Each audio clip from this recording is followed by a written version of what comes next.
ఏంట్రా ఇవన్నీ? కొవ్వు, విష పదార్థాలు, చెత్త అంతా నీ కడుపులోనే పోగేసుకున్నావు.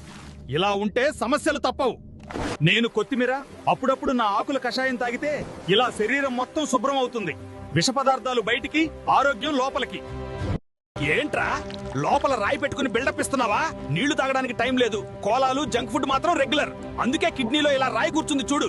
నేను రణపాల ఆకు. నా కషాయం తాగితే కిడ్నీ ఆరోగ్యంగా ఉండేందుకు సహాయం చేస్తా. లోపల మార్గాలు క్లీన్ అవుతాయి. నేను శనగ బెల్లం ప్రతిరోజు ఖాళీ కడుపుతో తింటే 15 రోజుల్లో శరీరం 5 రెట్లు బలంగా అవుతుంది. బలహీనత పారిపోతుంది. అర్థమైందా? నేను వెల్లుల్లి ప్రతిరోజు తింటే బలం పెరుగుతుంది, మగతనం మేల్కొంటుంది, బలహీనత పారిపోతుంది, శిలాజిత్ లాంటి ప్రభావం వస్తుంది. అర్థమైందా? నేను పెద్ద యాలకులు వారంలో ఒక్కసారి నమిలితే శ్వాస ఫ్రెష్ గా ఫీల్ అవుతుంది, ఛాతీ లైట్ గా ఉంటుంది. కానీ ఓ మాట, ఆరోగ్యం కోసం అలవాట్లు కూడా సెట్ చేసుకో. అర్థమైందా?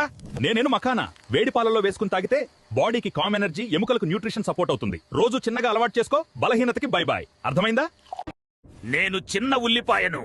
రక్తంలోని కొవ్వును ఊడ్చి రక్త ప్రసరణ సాఫీగా జరిగేలా చేయడం నా పని. నేను అల్లం రక్తాన్ని పలుచగా చేసి రక్తంలో గడ్డలు ఏర్పడకుండా చేయడంలో సహాయపడతాను. నేను బీట్రూట్ ను రక్తాన్ని పెంచి రక్త ప్రసరణ మెరుగ్గా జరిగేలా చేయడంలో సహాయపడతాను.